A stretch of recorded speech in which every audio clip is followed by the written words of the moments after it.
Ici Abidjan Regard est disponible et téléchargeable gratuitement. Ici Abidjan Regard, c'est plus de photos, moins de tests, un contenu plus soft et mieux affiné. Ici Abidjan Regard, nous croisons tous les regards de ceux qui font Abidjan.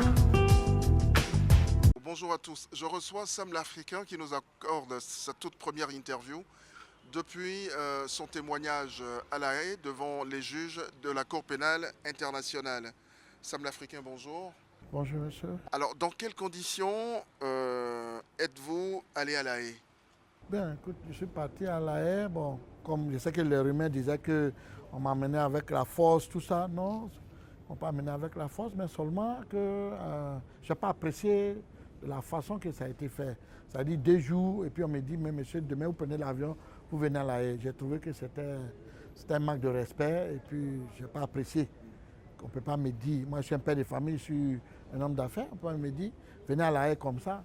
Ça me prévenait au moins 2 semaines ou 1 mois avant pour que je prenne des dispositions ici. Mais dans tous les cas, vous saviez que vous devriez aller à La Haye. Si je le sais, mais ce n'était pas le moment. Moi, je savais que ce n'était pas le moment. Est-ce que vous leur avez dit cela, que vous n'étiez pas content? Non, ils savent. Ils savent qu'ils n'étaient pas contents.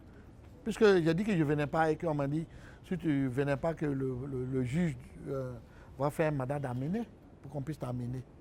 Et c'est là, pour rigoler avec le monsieur qui parlait, je lui ai dit, mais vous allez me faire un mandat de parler aussi?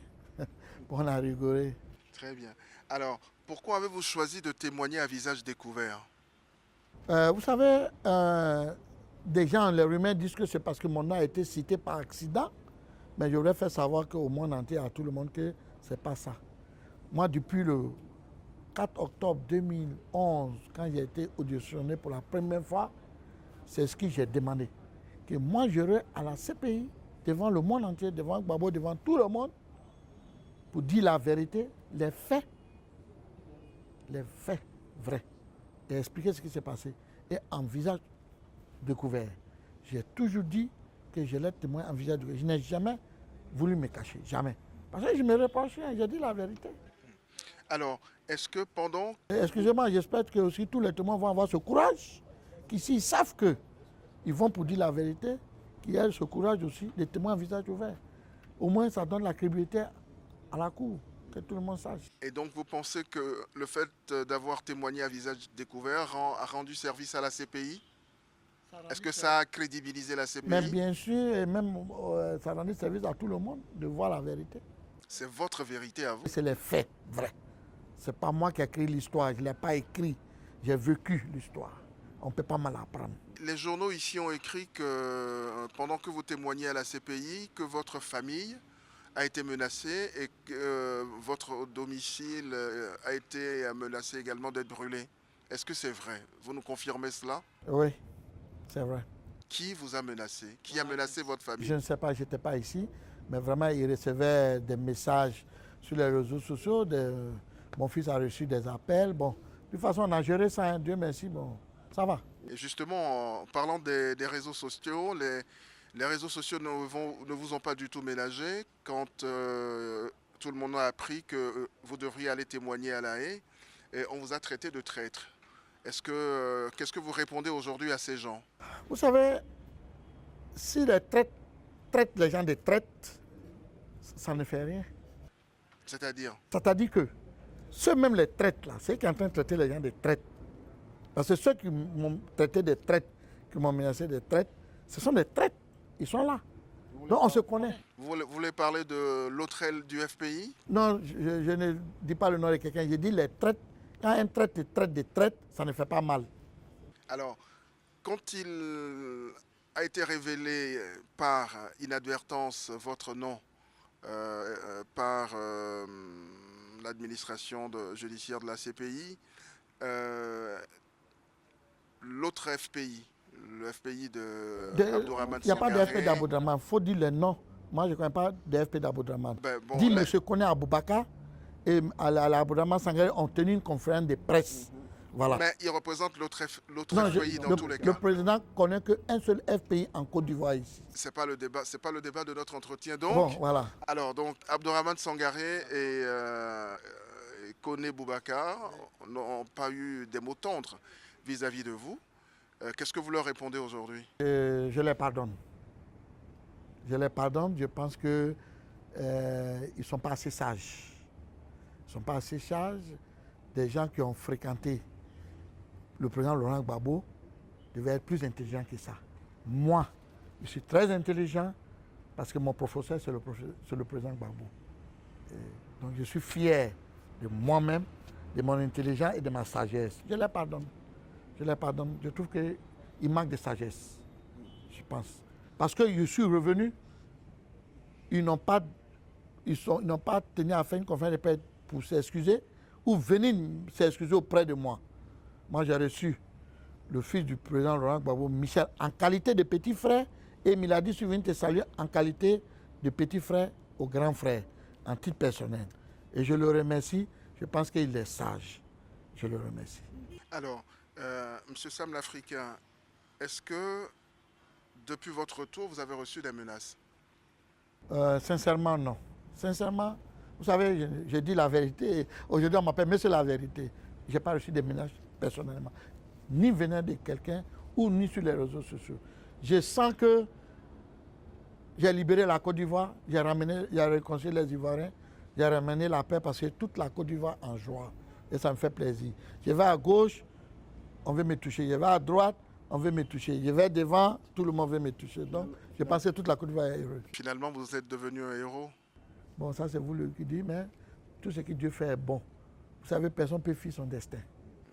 Alors, mais chaque fois que quelqu'un va à La Haye et il en revient, il dit « le président Gbagbo m'a dit ». Bon, finalement, on se demande, est-ce que c'est quand même pas un peu démagogique? Qu'est-ce qu'il vous a dit?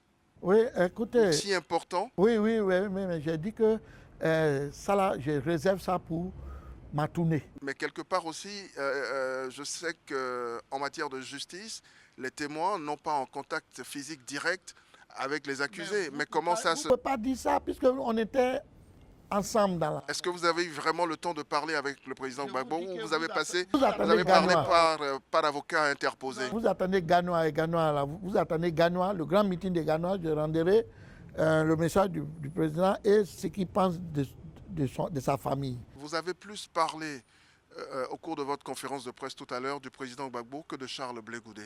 Oui, moi je suis allé pour témoigner. Je suis allé pour témoigner pour la CPI.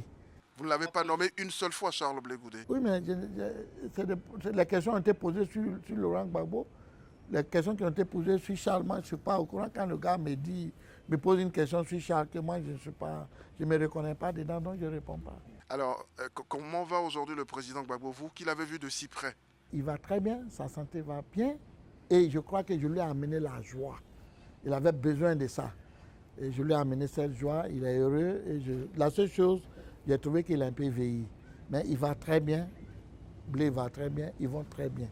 Et je pense que l'ambiance, j'ai amené l'ambiance même dans toute la CPI, dans la chambre même. Tout le monde était heureux de voir un témoin aussi vraiment intelligent comme moi. Qu'est-ce qui peut justifier cette tournée-là que vous voulez organiser à travers le pays? Pourquoi? Est-ce que c'est si important? Oui. Une conférence de presse comme celle-là, est-ce que ça ne suffirait pas à rendre compte de ce que vous avez vu et dit à La Haye? Vous savez, les Ivoiriens, jusqu'aujourd'hui, on les trompe, on les ment. Moi, j'aurais dit la vérité aux Ivoiriens. Celui qui veut là, il prend pour moi. Celui qui veut là, il ne prend pas pour moi. Mais j'aurais dit la vérité, qu'on arrête de tromper les gens. Qu'on arrête de tromper les gens. Ils n'ont qu'à reconnaître le mal qu'ils ont fait à Gbagbo et aux Ivoiriens. Ils n'ont qu'à reconnaître. Ils n'ont qu'à reconnaître. On n'a qu'à arrêter ça. Je vais dire la vérité aux Ivoiriens. Parce que je n'avais pas le droit au départ de trop aller dans la vérité. Puisque j'étais un témoin clé et important de la CPI. C'est pour cela qu'il y a 1 an ou 6 mois de cela, j'ai dit le 11 septembre, le 11 mars, le président Gbagbo a été pris en otage jusqu'à ce qu'on l'a arrêté. Et je l'ai dit à la CPI, personne ne peut me démentir. J'ai dit personne ne peut me faire un débat dessus. Celui qui veut démentir, on vient s'asseoir, on va faire un débat télévisé, que le monde entier et la Côte d'Ivoire connaissent la vérité. Il y a beaucoup de choses qui n'ont pas été dites, mais je vais le dire à Ganois. Est-ce qu'aujourd'hui, vous pensez qu'il y a encore moyen de réconcilier toutes les composantes, toutes ces divergences-là au sein du FPI, de réconcilier les uns avec les autres? Écoutez, je vais vous dire une chose. Je pense qu'après mon témoignage, les Ivoiriens et tous les gens des FPI là sont aujourd'hui uniques et en unique qu'un seul FPI en Côte d'Ivoire. Mais ça ne se voit pas pour l'instant. Laissez le temps au temps, vous allez voir la vérité. Après les meetings de Gagnois, vous allez voir que les choses vont changer. Et puis je voudrais profiter, féliciter le président qui a été élu au Bénin. Si vous me permettez, dire merci aux Béninois. J'ai dit à la CPI que je suis un Africain et je suis fier de l'Afrique. Et j'ai parlé de la France-Afrique. Les Béninois ont compris mon message et ont voté un Béninois pour le Bénin.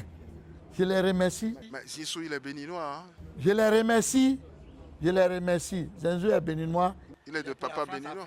Il est pour la France-Afrique. Nous, on va changer. Rien ne prouve pour l'instant que Patrice Talon Monsieur, n'est pas pour la France-Afrique. On avance. Je vous dis que je remercie les Béninois et je veux féliciter le président au Bénin. Je veux le féliciter. Et je veux féliciter les Béninois pour Éveil démocratique. de leur réveil démocratique et de leur conscience, le réveil de conscience. Je remercie aussi le peuple de Burkina. Ce peuple, le peuple intègre, je les remercie. Je les félicite. Et je pense que ça va venir. Beaucoup des Africains vont prendre conscience. Je vous remercie. Je vous remercie. Ici Abidjan Regard est disponible et téléchargeable gratuitement. Ici Abidjan Regard, c'est plus de photos, moins de tests, un contenu plus soft et mieux affiné. Ici Abidjan Regard, nous croisons tous les regards de ceux qui font Abidjan.